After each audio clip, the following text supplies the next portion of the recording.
April 23rd, 1863. When I wrote this letter, we were still at Camp Suffolk, but the war had fully come to us. What had once been skirmishing at the edges had turned into constant pressure. The rebels had moved in force, and Suffolk was no longer simply being watched. It was being tested day and night. By then, Bowen later wrote, the regiment had learned what it meant to hold ground under fire. Cannon shot reached into camp itself. Shells passed through bunks. Men were killed not on the march, but where they slept. The lines were close enough that there was no real safety, even behind our works.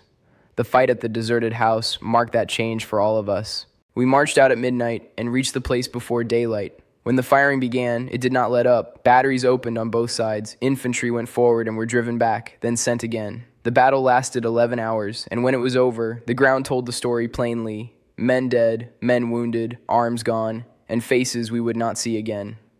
That was where we lost. Captain Rowley Phedello Taylor.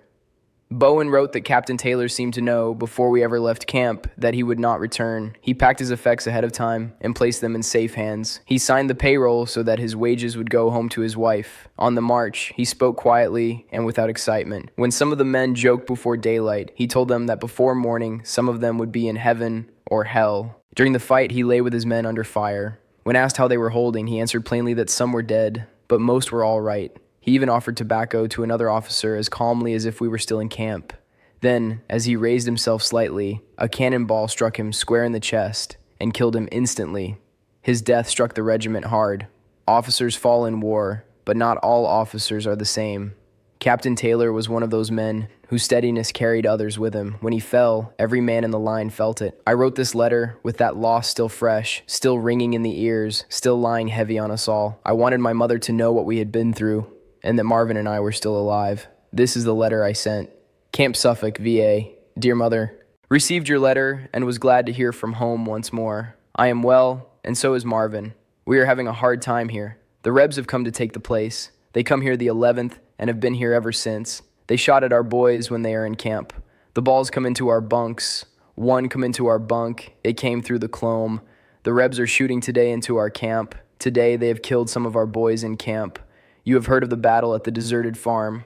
I was in the fray. Marvin was not in the fray. We started from camp at 12 o'clock at night and got to the deserted farm at 3 o'clock. The Rebs opened their battery upon us, and our men did the same. The battle lasted 11 hours. We come off the best. Our loss in our rout was 8 killed and 23 wounded. Some of the boys had an arm shot off. Captain Tullen was killed. A cannonball struck him in the chest. It tore him all to bits.